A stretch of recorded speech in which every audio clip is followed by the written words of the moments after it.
It's not rocket science, okay? It's just being very consistent with what we're going to be showing you the next 2 days. How many people we can get to that 5.4, 6.2 million, and a lot of the inside sales team that are here today. People you sure it was 5.6? It was 5.6. Okay, it was 5.6. I mean, it kind of cut me short on that. It's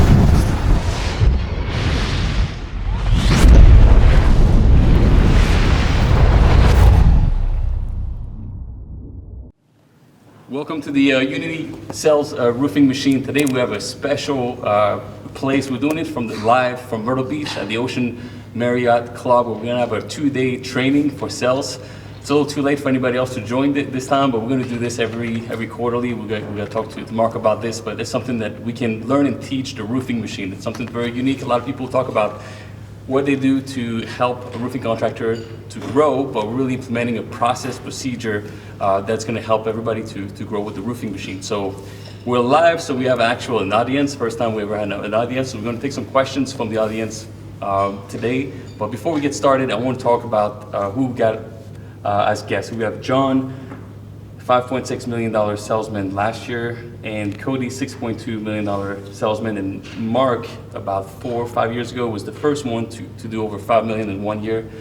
I know, Mark, you used to hate that we talk about this, but tell us a little bit about what your mindset is now that we see more people with You sure it was 5.6? It was 5.6. Okay, it was 5.6. I mean, it kind of cut me short on that. That Instagram post, he put me at 5.4, but we won't talk about it. It's okay. No, it's awesome. And the biggest thing that we get from a lot of contractors, a lot of people, is how is one person selling $5 million, right? And I'm sure a lot of people in this audience right now are like, how is it possible 5.6 million, $6.2 million? And it's going to be the machine and the processes and procedures that we're going to all teach you here in the next 2 days, right? And that's why we're so excited about it. But yeah, I used to hate when he used to talk to me about the $5 million because A, it put me on an island, right? It made me feel like I was better than other people in our organization, which was not the case, right? I want to make sure that we all understand that everybody's all equal. The difference is the process and procedures that are put in place that make it viable for two guys like this to sell over 5 million. Now I love it. Now we have two people because now it's like, man, now we can pave the way for others to take the same process, same procedure. And by the way, guys, it's not rocket science, okay? It's just being very consistent with what we're going to be showing you the next 2 days. But now I love it because now I want to see how many people we can get to that 5.4, 6.2 million. And a lot of the inside sales team that are here today have a big part of it, right? And then we're going to talk a lot about that. And it's going to be a team. It's a team effort from all four parts of the machine. But now I love it. You can talk about 5 million all you want because of these two guys. So awesome. One question we want to start with John and Cody. Cody, if you tell us, one of the things that we talk about a lot is the structure. How is the structure helping you with the roofing machine to accomplish what you've done? Was that helpful? What do you think? And I know you didn't do roofing before, so you haven't worked on the roofing company, but if you tell us a little bit the process that made you successful. Yeah, so I think having the structure of the roofing machine was something that helped me be really engaged with the whole process, with getting to know a new industry like roofing, because before I worked at Monarch, I was in the Marine Corps, so the Marine Corps is very structured through every single rank. Every day you have a set schedule.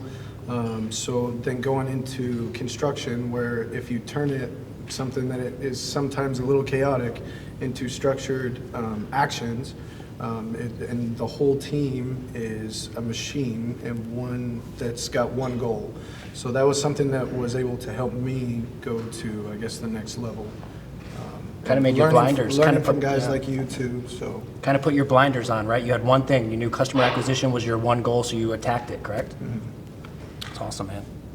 That's awesome. And we talk about and that's awesome. I love the concept. And you and I worked close together for 3 years now, almost 4 years, right? So it's been a phenomenal journey, especially coming from military. Thank you very much for your service. Anybody that's military, thanks for your service always. But the leadership that you get out of the military is very unique.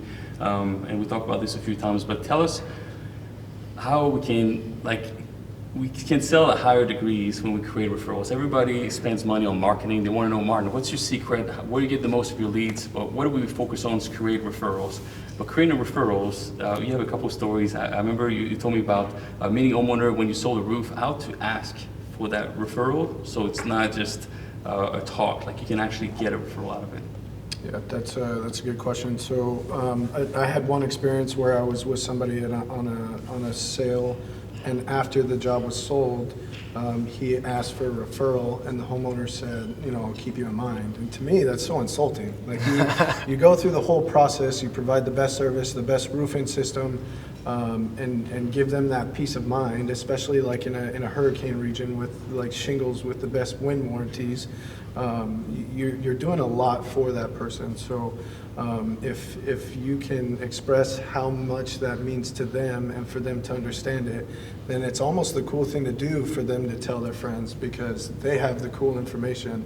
Why wouldn't you want to get a new roof for your deductible if you go through the insurance process? Sometimes a new roof is $1,000, but you're providing so much service and so much support to them and their family that, you know, getting referrals is something that should come a little easier. Rob, I think he's somewhere over here, but he had a very simple way of just asking for referrals and just being consistent and reminding them every single time you meet them. Like for the first inspection, the adjuster appointment, the presentation, asking for referrals every time. It's not really an option anymore. They're going to start hearing it and doing it. I had one story that I think Martin was telling me. You had a homeowner go knock another door for you. Can you talk about that story? How do you get another homeowner to knock on your neighbor door? That was pretty awesome. Turning them into door knockers. So, So we don't do door knocking, but we get homeowners to do door knocking. Does that qualify for door knocking? So no, a lot of roofers don't want to go door knocking because you're almost disturbing somebody when they're watching football, or they're just, you know, they don't want to be disturbed at that time. Well, I went to go to an adjuster meeting at this, and the adjuster had just got there. I talked to the homeowner. I said, "Do you know your neighbor over there?" And he said, yes. And I didn't even give him an option. I just said, all right, I'm gonna get on your roof and I'm gonna do the adjuster appointment. Go let your neighbor know that I'm doing inspections. And he walked over there, and then Can you send me a video of that? And so they came out, they started talking about how easy the insurance process was. And then I went to that guy and I did the same thing. And so I was like, I'm gonna get on your roof, and then you go to your neighbor over there and let him know that I'm doing inspections. And so I had 3 different homeowners do 3 different door knocking, just by, you know, throwing it out there. Yeah, asking, right? Yeah. No apologies for that. I love it. Now we're going to talk about the storm domination. It's going to be our insurance process that we teach. It's very trainable. It's actually one document where you'll be able to train. Was it easy for you to pick up on the roofing machine storm domination insurance process? And we can bring it to both of you. But I mean, is it simple, or is it something that anybody can learn? Personally, I think, it takes time. You got to hone what it starts with. Is product knowledge. I think that's the biggest thing. But I think if you have knowledge of the process, that's your biggest weapon. Okay, because a lot of my clients are elderly folk that, insurance is a big deal for them, and making a claim is a really big deal. And I kind of make it a mindset. I do make it a big deal. Yep. I try to separate myself. If a hailstorm hits, chances are, if you get into a neighborhood, they might have been in front of, they already would have talked to 2 or 3 other contractors. You want to set yourself apart, just say, I always say take ownership of it. You go there, if you have product knowledge, if you know the whole process, it sets them at ease. You kind of, they take down their shield essentially. So that's how I've kind of gotten to go in with all these referrals. And again, the more you take more care of them, it's going to reciprocate through all these neighborhoods. But I think that's the biggest thing is the knowledge and the process, because I can tell you, especially in this area, what I tell all the guys, all Trey and everyone, our knowledge with insurance is far superior than anyone else. And if you can talk somewhat competent to them and because again, if you go up to someone and say you make a claim on insurance, that's a big deal. So you gotta break through that shield, and once you do, by the time you're selling the value of the roof, you've already sold yourself. Yep. You know what I mean? So it's big icebreaker right there. And we talk a lot about the servant mentality. How do you apply this, like with adjusters? How do you approach them? How do we don't do amount of roofing? We don't do supplements really, unless it's unforeseen damage like plywood run or anything we can see out front. Right. Even that, I don't think you guys do much, right? No, I mean, I really don't, I don't muddy the waters with it. I mean, it blows my mind how many times I hear from adjusters that they've been in arguments with other contractors. I mean, it's so counterproductive, it's ridiculous. I mean, You almost wish it, because then you it can make is. a It gets them, it gets them to a point where, their name's out there, and then adjusters kind of have this preconceived knowledge that, God, this is going to be a nightmare and stuff like that. So you always stay non-partial. I'm always realistic with the homeowner too. I never make promises. That's obviously a big jump off, because and we don't pay for deductibles, and we do compete against some people that pay for deductibles, but if you're honest with people, and they have some trust in you, it's going to reciprocate through that, so. That helps I out. think to go off on the storm domination, I like the process of that, to see a step-by-step process, because a lot of times when I would get homeowners that were confused about the next step, if they're calling after I did the inspection and they're like, hey, are you going to give me my quotes now? Well, I probably didn't go over the process exactly how they should know. Yep. So whenever you're consistent, go through it's on a piece of paper, and you show them step 1, step 2, step 3, step 4. And if I go through those steps consistently every single time, no one's confused. But Cody, you hit it on the head. It's consistently every single time. It's not rocket science what we do. I mean, the storm domination chart, which we are going to go over tomorrow, and it's a full hour course that we're going to do. It's not intended to be, some crazy rocket science. It's intended for the homeowner to know each step of the insurance process without having to call you, without having to call the inside sales, and knowing what to expect, right? Yep. We call it what to expect. But it's one of those things when I hear, and it's not going to be 100%, right? People are going to ask for quotes. It's just not like it's never happened in Monarch history where we had homeowners ask for quotes before they got their exact limit. But what I can tell you, it happens a lot less if you're following the process every single time. The problem is our process is so easy that some things that are easy to do, and we're going to talk about this in the next 2 days, they're also easy not to do, right? So we got to stay consistent with the process. And if you guys are consistent and stay on task with our process that we are going to teach, I promise you'll have some success. I think that's why both of you have been successful.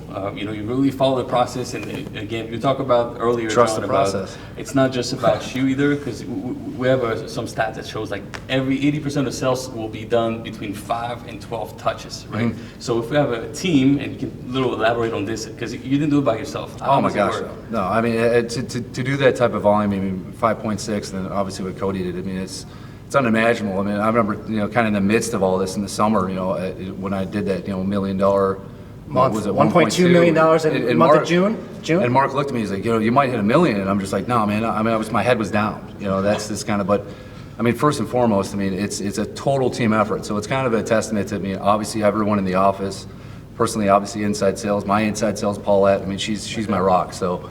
I would not be here without her. I mean, in any way, and and again, the whole process. When I mean from obviously sales acquisition to going out to the house to all the way production. And I think what sets us apart is we're always evolving. You know what I mean? And we're never okay. This is our structure. We stick with it. Stuff happens. We evolve. And I mean, from and again, like Mike started in May. Yep. Mike Wren started in May, and he sold over $3 million. That's almost as impressive as what I did. 2.5 million in 3 months. Yeah. So he'd be sitting here right. Well. Yeah, he'd be sitting here right next to me if he started in January. So I mean, and the team is everything. I mean, if and we all believe in each other. There's not one instance where I think that not one of our other sales guys can do it. They can. I mean. I'm not the smartest person in the world, I promise you that. Yeah, it's one thing I love about the machine. It creates an organization. It creates so much, passion and fun within your organization. You're talking about your inside sales, but how about the data admin, right? How about production coordinator? How about the production team? Tear off, Trey, your sales manager, who keeps you guys intact every single morning at the sales meetings. Your tear off division, your superintendents that are actually creating leads. It's a full machine that just creates a full team bonding. But you got to buy in. You got to buy in. You got to buy in. That's the only thing. Sure. I mean, you can go through the whole structure, but at point blank, if you don't have drive or grit, you're not going to get there. I mean, you can follow all the steps, but you're not going to get there. We talked about this actually, Mark and I, this morning, about how we can compare this to a regular sales organization where you have a lot of outside salesmen. We focus on outside salesmen. We want to increase sales, we go outside salesmen. That's a normal reflex. I've been there, we've done that.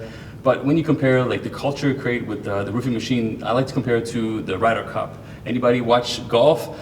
You can watch a, sorry Cody, I just lost it. Just lost it. But if you watch a golf tournament, somebody wins, it's very exciting. You're very excited about the person, the emotion's there. But if you see somebody, when they're playing a Ryder Cup, the emotion is something that you're never seeing. People are jumping around, they're crying, they're cheering. The whole country comes together, the whole team comes together. The emotion is a lot different.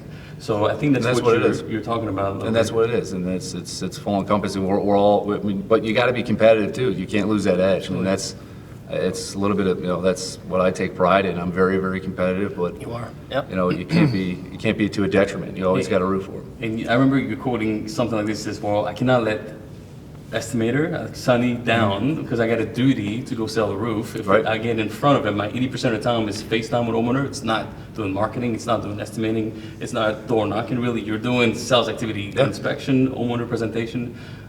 So it's your duty to Paulette, to the entire team It to is. sell. If you don't sell, and you were talking about this, if I don't sell, I feel like it's a disservice for the community. And I think from your military background, maybe it becomes a duty. You were talking about this with the an HOA that you were meeting to the HOA to do a presentation. There was another roofing company there, and you were really upset.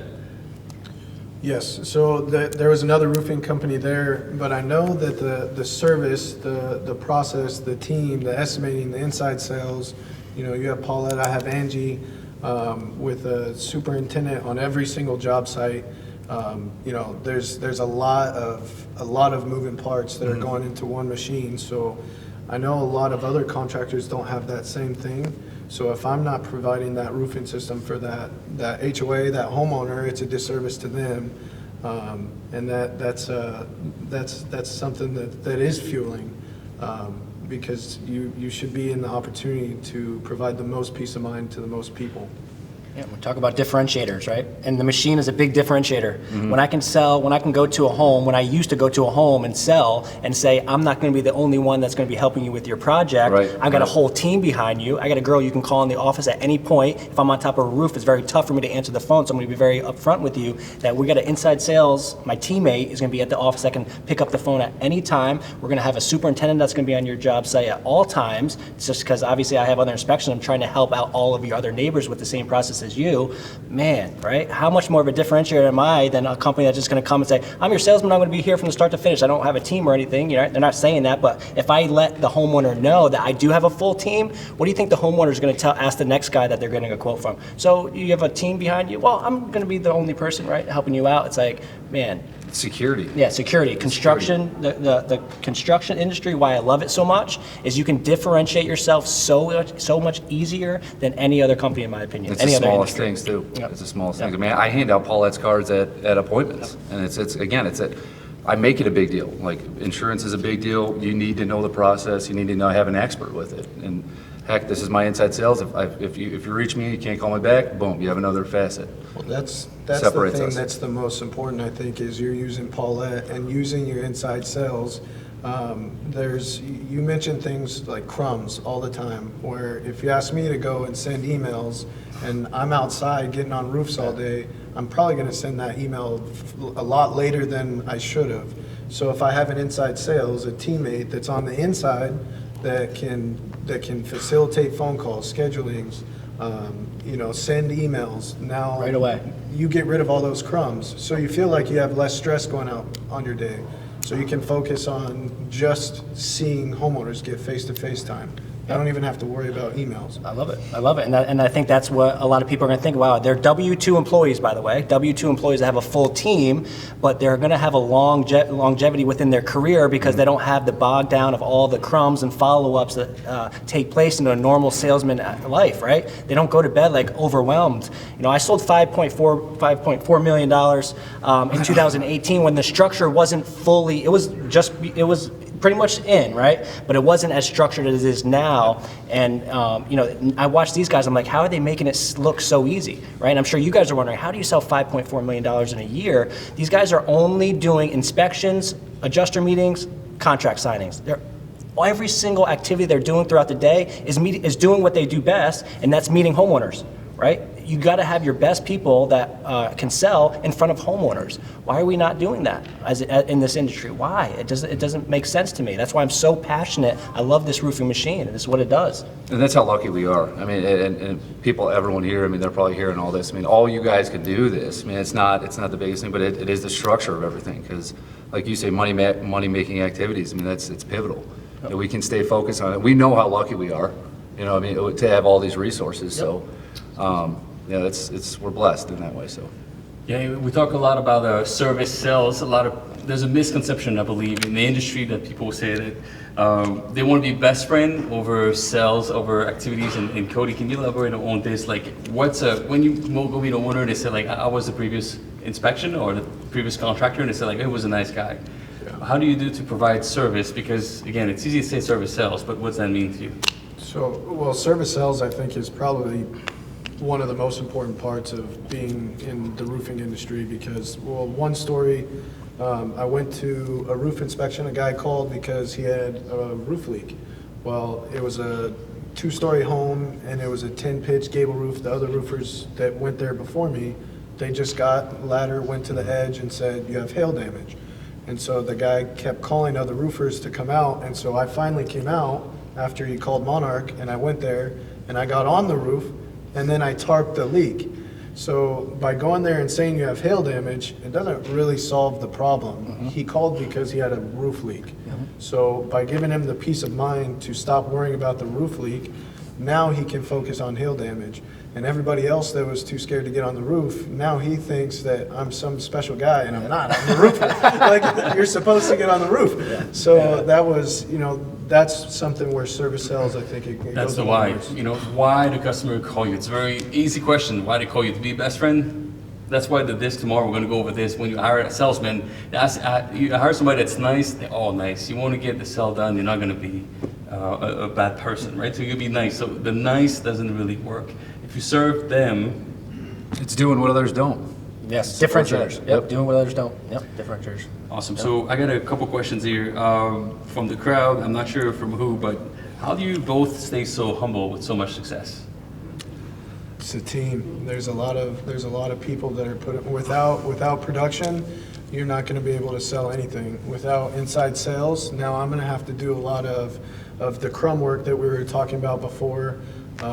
Like where if I'm having to spend time sending emails and do those types of things, making estimates, I'm not really good at those things, then my sales are going to drop. So without the whole team around you, then the numbers don't really mean anything. Mm-hmm. Yeah, you cannot get too high, you cannot get too low. I mean, that's kind of a mindset. You just keep your head down. And just keep going. But I think the biggest thing is the culture. I don't think Trey wouldn't let me get my head too big. James for sure wouldn't let me get my head too big. And that just, you got to stay humble with it. I'm no one special. I mean, it's like, again, I know every salesman that's in Myrtle Beach and at Monarch. I know they can do exactly what I did. I have the confidence in that. So if they buy in, and trust the process, right? If they buy in, and we have such a good squad right now, we all root for each other and everything like that. So again, $5 million happened, we didn't talk about it. It's not like something. Oh my God, you did a 1.2 million. It's what are you going to do next month? And that's what I like. So. Yep, and to go on that, and whoever, it was an awesome question, whoever asked that, and I'm going to throw some flowers to this guy right here because it starts with leadership, okay, and it starts with General Manager Rob in the big pod. Time. Yep. This guy has a company that's over $40 million, and you'd think that it's like $1 million, right? And it's just, it's contagious, right? Mm-hmm. His energy and his push to other people. If he has success, it's somebody else's fault for doing it, right? So leaders out there, CEOs, sales managers, you got to have that same humble ability because if you have as a leader, it's going to trickle down. All this trickle down is from this guy right here, and that's just the truth. Product of the process. Yep, it's the truth. Thanks for the flowers. It's all about that's the last team, flowers you get for the next 2 days. Thank you. I'll move on from this really quickly. You know how I feel about that. Yes. Okay, so inside sales, we'll talk about the activities that we can do compared to the outside salesman. It's incredible how many activities when text, email, follow-up calls, inside sales can do. We'll talk about 60 plus activities a day versus outside salesmen. Mm-hmm. And it's not your fault, and we'll talk about this, it's not your fault that you don't do those emails, but you're not really built for it, first of all, and you're just busy with homeowners. You're on the roof, how are you gonna send an email when somebody's in air conditioning? Right. In the perfect environment, still driven to get the owners who deserve the best all day. But how many activities do you do for sales? How many appointments do you run per day? And both of you are running extreme amounts. But Yeah, I mean, on average, I think, obviously in the middle of the summer, we, Paul, what do you think, probably about, 10 to 11 appointments a day? So you're going, but I mean, that's it. And then again, in between that, sometimes you have to stop and, hey, this, I might meet you at 6, I can come at 6, and that's what it takes. Yep. You know what I mean? It's, I don't have kids yet, I'm newly engaged, but, so I don't have those commitments at home, so I took advantage of it. And when the storm happened, it's my back's to the wall, it happened in my territory, what else am I gonna do? You got to go perform, because if I didn't do those numbers, then I'd be doing something wrong. So, That's where you're competitive. You talk about competitive, and that's when I said, well, how do you keep W-2 employees motivated? You got to hire the right people. You got to hire the right people that know what it takes. And he sells $5.2 million. What do you think his salary is going to be next year, right? So he's building for his next year. He's building for growth. He wants a lot more for his family and for what he does. So how you stay motivated, you got to have that competitive mindset of you're doing it for the team, because if he drops an appointment, who do you think he's going to talk to the next morning? It's going to be Paulette saying, "Hey, Jake, what happened to this?" And she'll hold it to me, man. Yeah. She keeps me in line. I mean, mentally, everything. I mean, she'll call me. She'll talk me off the ledge.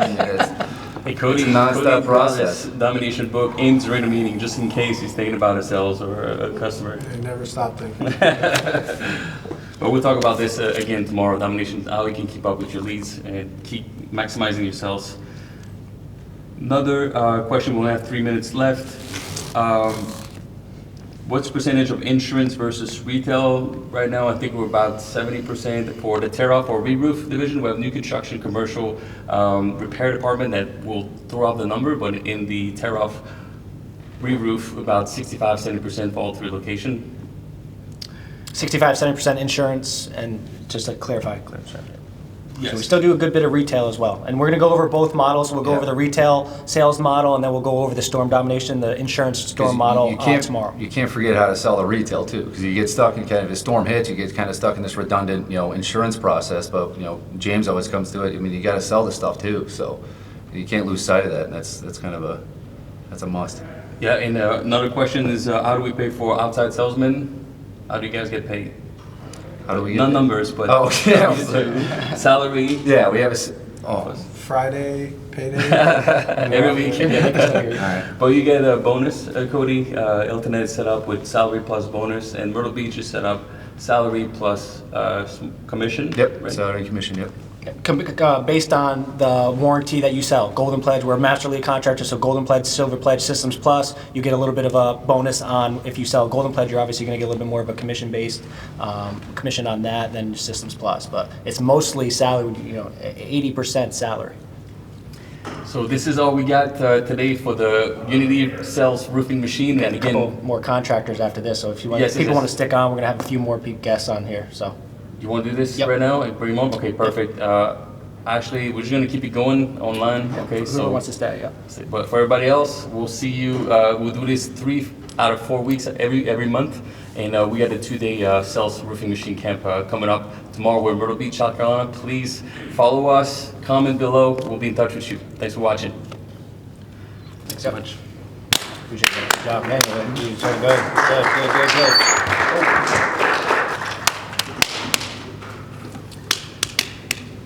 Good.